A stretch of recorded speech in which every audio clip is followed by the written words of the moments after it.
दोस्तों जय भीम जय भारत नमो बुद्धाय। भाइयों बहनों, आप सभी का हमारे YouTube चैनल अम्बेडकरवादी एवं प्रकृति प्रेमी ऑफिशियल चैनल में हार्दिक स्वागत एवं अभिनंदन है। मैं हूं पंकज अम्बेडकर। दोस्तों, जैसा कि आप सभी लोग जानते हैं, हमारा उद्देश्य है बाबा साहब के मिशन को, ज्योतिबा फुले के मिशन को, सावित्रीबाई फुले, पेरियार, ललई सिंह यादव जी के मिशन को डोर टू डोर पहुँचाना। जैसे कि हमने पिछले अंश में भगत सिंह द्वारा लिखी हुई पुस्तक मैं नास्तिक क्यों हूँ में बताया था कि भगत सिंह को गिरफ्तार कर लिया गया था और जेल में उनसे कह रहे थे कि प्रेयर करो, लेकिन भगत सिंह ने वहाँ भी प्रेयर नहीं की। उन्होंने कह दिया कि मैं भाई किसी भगवान देवी देवता को नहीं मानता हूँ। आगे की कहानी शुरू करते हैं। यह मानसिकता प्रकृति की ओर नहीं ले जाती। साफ जाहिर है कि यह प्रकृतिवादी मानसिकता है। चूँकि हमारे पूर्वजों ने किसी परम सत्ता में, सर्वशक्तिमान ईश्वर में विश्वास बना लिया था, इसलिए उस विश्वास को या उस परम सत्ता को चुनौती देने वालों को अगर काफिर और गद्दार कहा जाना है, क्योंकि उसके तर्क इतने वजनी हैं कि उनकी काट संभव नहीं है और उसकी भावना इतनी प्रबल है कि सर्वशक्तिमान के कोप से भी उस पर पड़ने वाली मुसीबतों का भय दिखाकर भी उसे दबाया नहीं जा सकता। इसलिए अहंकारी कहकर उसका और अहमन्यता कहकर उसकी भावना का मजाक उड़ाया जाना है, तो फिर इस बेकार बहस में समय नष्ट करने की ज़रूरत ही क्या है। इस सारे मसले पर जिरह करने की कोशिश ही क्यों मैं जो यह विस्तृत चर्चा छेड़ बैठा हूँ, उसकी वजह यह है कि जनता के सामने यह सवाल पहली बार आ रहा है और पहली बार इस पर किसी लागल लपेट के बिना बातचीत हो रही है। यहाँ जहाँ पर पहले सवाल का संबंध है, मेरा ख्याल है मैंने यह स्पष्ट कर दिया है कि मैं अहमन्यता से प्रेरित होकर नास्तिक नहीं बना। मेरी तर्क पद्धति स्वीकार्य है या नहीं, यह फैसला मुझे नहीं बल्कि मेरे पाठकों को करना है। मैं जानता हूँ कि यदि मैं नास्तिक होता तो इस परिस्थितियों में मेरी ज़िंदगी आसान हो गई होती, मेरा बोझ हल्का हो गया होता। ईश्वर के विश्वास न करने के कारण मेरी हालत खुश्क है और इससे भी बदतर हो सकती है। थोड़ा सा रहस्यवाद इस स्थिति को खुशगवार बना सकता था, मगर मैं अपनी नीति का सामना करने के लिए किसी नशे का सहारा लेना नहीं चाहता। मैं यथार्थवादी हूँ। मैंने अपनी सहज वृत्ति पर विवेक से विजय पाने की कोशिश करता रहा हूँ। मैं इस कोशिश में हमेशा कामयाब नहीं रहा हूँ, मगर इंसान का फर्ज यह है कि वह कोशिश करे। सफलता तो संयोग और परिस्थितियों पर निर्भर करती है। जहाँ तक दूसरे सवाल का संबंध है कि यदि ईश्वर के अस्तित्व संबंधी पुराने और प्रचलित विश्वास में अविश्वास अहमन्यता के कारण नहीं, तो उसका कोई और कारण होना चाहिए। मुझे यह कहना है कि हाँ, कारण है। मेरे विचार से जिस आदमी में थोड़ा सा भी विवेक होता है, वह हमेशा अपनी परिस्थितियों को तर्कसंगत ढंग से समझना चाहता है। जहाँ सीधे प्रमाण नहीं मिलते, वहाँ दर्शन हावी हो जाता है। जैसा कि मैं पहले कह चुका हूँ, मेरे एक क्रांतिकारी मित्र कहा करते थे कि दर्शन मानवीय दुर्बलता का परिणाम है। हमारे पूर्वज जब दुनिया के रहस्यों की गुत्थी सुलझाने की कोशिश करते थे, इसके अतीत और वर्तमान भविष्य को तथा इससे संबंधित क्यों और कहाँ से तो समझने चलते थे, तो उनके पास फुर्सत की तो कोई कमी नहीं होती थी, मगर प्रत्यक्ष प्रमाण बहुत कम होते थे। इसलिए हर आदमी अपने ढंग से समस्या को हल करने की कोशिश करता था। यही कारण है कि विभिन्न धार्मिक मतों में बुनियादी सिद्धांत पर भारी मतभेद मिलते हैं, जो कभी कभी नितांत विरोधी और शत्रुतापूर्ण रूप ग्रहण कर लेते हैं। प्राच्य और पाश्चात्य दर्शनों में भिन्नता है ही। विश्व के प्रत्येक भूभाग की अपनी विचार प्रणालियों में भी मतभेद है। प्राच्य धर्मों में, इस्लाम और हिंदू धर्मों में कोई अनुकूलता नहीं है। केवल भारत में ही देखें तो बौद्ध और जैन धर्म कहीं कहीं ब्राह्मणवाद से बिल्कुल अलग हैं, जो स्वयं आर्य समाज और सनातन धर्म जैसे परंपरा इस पर विरोधी विश्वासों में बटा हुआ है। इन सबसे अलग प्राचीन काल में चारवाक दर्शन में एक अपने ही ढंग का स्वतंत्र विचार मिलता है। चारवाक ने बहुत ही पहले ईश्वर की प्रभु सत्ता को चुनौती दे दी थी। जीवन और जगत संबंधी आधारभूत प्रश्न पर इन सभी मतों में भिन्नता है और हर कोई अपने आप को ही सही मानता है। यही है सारी बुराई की जड़। प्राचीन काल के विद्वानों और चिंतकों के प्रयोगों तथा उद्गारों को आधार बनाकर अज्ञान के विरुद्ध आगे की लड़ाई लड़ने और इस रहस्यमयी समस्या का समाधान खोजने के बजाय हम निकम्मे लोग हमने सिद्ध कर दिया है कि हम निकम्मे हैं। विश्वास की अपने अपने मतों में अटल और अडिग विश्वास की चीख पुकार मचाते हैं। इस प्रकार हम मानवीय प्रकृति को अभद्र कर देने के दोषी हैं। प्रकृति के समर्थक प्रत्येक व्यक्ति के लिए यह अनिवार्य है कि वह पुराने विश्वास से संबंधित हर बात की आलोचना करे, उसमें अविश्वास करे और उसे चुनौती दे। प्रचलित विश्वास की एक एक बात के हर कोने अंतर की विवेकपूर्ण जांच पड़ताल उसे करनी होगी। यदि कोई विवेकपूर्ण ढंग से पर्याप्त सोच विचार के बाद किसी सिद्धांत से या दर्शन में विश्वास करता है तो उसके विश्वास का स्वागत है।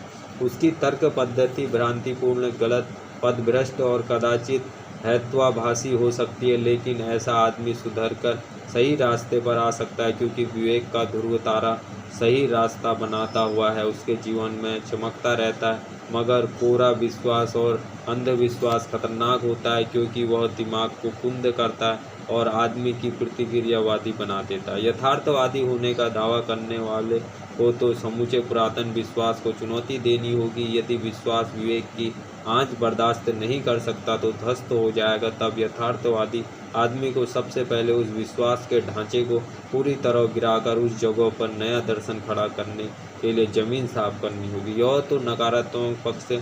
इसके बाद शुरू होता है सकारात्मक कार्य, जिसमें कई बार पुराने विश्वास की कुछ सामग्री पुनर्निर्माण के लिए इस्तेमाल की जा सकती है। जहाँ तक मेरी बात है, पहले ही कह दूं कि मैं इस विषय का ज़्यादा अध्ययन नहीं कर पाया हूँ। मेरी बड़ी इच्छा थी कि प्राच्य दर्शन का अध्ययन करूँ, लेकिन वैसा कोई संयोग या अवसर मुझे नहीं मिला। मगर जहाँ तक नकारात्मक पक्ष का संबंध है, मैंने पुराने विश्वास के सही होने की बात पर प्रश्न चिन्ह लगाने का कायल हो चुका हूँ। मुझे पक्का विश्वास हो गया है कि प्रकृति का निर्देशन और संचालन करने वाली किसी चेतना परम सत्ता का कोई अस्तित्व नहीं है।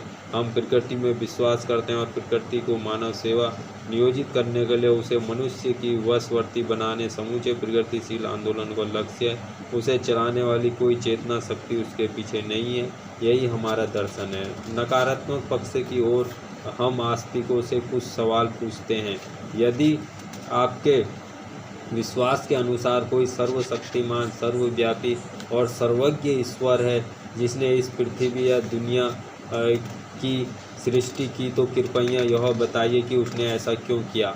उसने ऐसी दुनिया क्यों बनाई जिसमें तमाम दुख हैं, तकलीफ़ें हैं, जिसमें वास्तविक जीवन की त्रासदियों का एक अनंत सिलसिला है और जिसमें एक भी प्राणी पूरी तरह संतुष्ट नहीं है। कृपा करके यह न कहिए कि यह उसका नियम है, क्योंकि वह किसी नियम से बंधा हुआ है तो सर्वशक्तिमान नहीं है। तब तो वह हम जैसा ही एक गुलाम है। कृपया यह भी नहीं कहिए कि यह उसकी लीला है, किटरा है जिसमें उसे आनंद आता है। नीरो ने तो एक ही रोम को जलाया था, उसने तो थोड़े से लोगों की जान ली थी। उसने तो पूर्णतः अपने आनंद के लिए कुछ ही त्रासदियों को जन्म लिया था। और इतिहास में उसकी जगह कहाँ? इतिहासकार उसे किस नाम से याद करते हैं? दुनिया भर की नफरत भरी लानतें उस पर बरसाई जाती है। अत्याचारी, हृदयहीन और दुष्ट नीरो की भर्त्सना करते हुए पृष्ठों पर पृष्ठ गालियों से भरी कटु निंदाओं से काले किए जाते हैं। एक चंगेज खां था जिसने हत्या का आनंद लेने के लिए कुछ हजार लोगों की जानें ले ली थी। हम उसके नाम तक से नफरत करते हैं। तब आप अपने सर्वशक्तिमान शाश्वत नीरो को उचित कैसे ठहराएंगे, जो हर दिन, हर घंटे, हर मिनट असंख्य त्रासदियों को जन्म देता रहा है और आज भी दे रहा है? जैसे आप उसके उन दुष्कृत्यों का समर्थन करेंगे जो प्रतिशत चंगेज खां के दुष्कृत्यों को मात करते हैं। मैं पूछता हूँ, उसने यह दुनिया बनाई ही क्यों, जो साक्षात नर्क है और अनंत और तल्ख बेचैनी का घर है? उस सर्वशक्तिमान ने मनुष्य की सृष्टि क्यों की, जबकि उसके पास ऐसी सृष्टि में निर्दोष उत्पीड़ितों को पुरस्कार और कुकर्म करने वालों को दंड देने के लिए? अच्छा, तो यह बताइए कि उस आदमी को आप कहाँ तक सही ठहराएंगे जो बाद में मुलायम और आरामदेह मरहम लगाने के लिए आपके शरीर को जख्मों से छलनी कर दे। ग्लैडिएटरों की सत्ता के समर्थक और प्रबंधक, जो पहले तो लोगों को भूखे और क्रुद्ध शेरों के सामने फेंक देते थे और बाद में अगर वे लोग जिंदा बच जाते तो उनकी बड़ी अच्छी देखभाल करते थे, कहाँ तक सही है? इसलिए मैं पूछता हूँ कि उस चेतन परम सत्ता ने इस दुनिया की और उसमें मनुष्य की सृष्टि क्यों की? अपने मज़े के लिए? तो फिर उसमें और नीरो में क्या फ़र्क है? हिंदू दर्शन के पास तो अभी और भी तर्क होंगे, लेकिन मुसलमान और ईसाइयों, मैं आप लोगों से पूछता हूँ कि आपके पास सवाल का क्या जवाब है? आप तो पुनर्जन्म में विश्वास नहीं करते हिंदुओं की तरह। आप तो यह तर्क नहीं दे सकते प्रत्यक्ष रूप से निर्दोष लोग इसलिए दुख पा रहे हैं पुनर्जन्म में उन्होंने बुरे कर्म किए। मैं तो आपसे पूछता हूँ कि उस सर्वशक्तिमान ने 6 दिनों तक शब्द के द्वारा इस दुनिया को बनाने की मेहनत क्यों की और क्यों प्रतिदिन यह कहा कि सब ठीक है। आज उसे बुलाइए, उसे पिछला इतिहास दिखाइए, उससे कहिए कि वह वर्तमान स्थिति का अध्ययन करे, देखे वह कैसा कहता है कि सब ठीक है। जेलों की काल कोठरियों, गंदी बस्तियों और झुग्गी झोपड़ियों में भूखे मरते लाखों लोग पूंजीवादी राक्षसों द्वारा अपना रक्त चूसे जाने की क्रिया को धैर्यपूर्वक या रिक्त भाव से देखने वाले शोषित मजदूरों, मामूली समझ जाने वाले आदमी को भी आतंकित कर देने वाली मानवीय ऊर्जा की फिजूल खर्ची और ज़रूरतमंद उत्पादकों में बांटने के बजाय अतिरिक्त उत्पादन को समुद्र में फेंक देने जैसे कार्यों से लेकर नरकंकालों की नींव पर खड़े किए गए शाही महलों तक हर चीज़ उसे दिखाइए। जरा उससे कहलाइए कि सब ठीक है। यह सब क्यों और कहाँ से आया, यह मेरा सवाल। आप खामोश हैं तो ठीक है, मैं अपनी बात आगे बढ़ाता हूँ। अच्छा हिंदू, आप कहते हैं कि जो लोग आज दुख पा रहे हैं वे पुनर्जन्म के पापी हैं। ठीक, आप यह भी कहते हैं कि आज के उत्पीड़क लोग पुनर्जन्म के धर्मात्मा हैं, इसलिए उनके हाथ में सत्ता है। मानना पड़ेगा कि आपके पूर्वज बड़े चालाक थे। उन्होंने ऐसे सिद्धांत खोज निकालने का प्रयास किया जिनसे विवेक और अविश्वास के आधार पर की जाने वाली तमाम कोशिशों को दबा दिया जाए। आइए विश्लेषण करके देखें कि वास्तव में तर्क में कितना दम है। कानून के प्रति सद्धम जानकारों की राय में दुष्कर्म करने वाले को दी जाने वाली सज़ा केवल 3-4 उद्देश्यों की दृष्टि से ही उचित ठहराई जाती है। ये उद्देश्य है प्रतिकार यानी बदला लेना, सुधार यानी दोषी व्यक्ति को सुधार कर सही रास्ते पर लाना, और निवारण यानी दंड का भय दिखाकर लोगों को दुष्कर्म करने से रोकना। प्रतिकार के सिद्धांत की भर्त्सना तो आज के सभी प्रगतिशील विचारक करते ही हैं। निवारण के सिद्धांत का भी यह हास्य होने वाला है। एकमात्र सिद्धांत ही सारवान और मानवीय प्रगति के लिए अपरिहार्य है। इसका उद्देश्य है दोषी व्यक्ति को अत्यंत सुयोग्य एवं शांतिप्रिय नागरिक बनाकर समाज को लौटा देना। लेकिन अगर हम सभी मनुष्य को अपराधी भी मान ले तो ईश्वर द्वारा उन्हें दी जाने वाली सज़ा कैसी है। दोस्तों, भगत सिंह ने हिंदू, मुस्लिम, ईसाइयों को कटघरे में लाकर खड़ा कर दिया। जब उनसे कहा गया कि तुम घमंड के कारण नास्तिक हो गए हो, उन्होंने बताया कि मैं घमंड के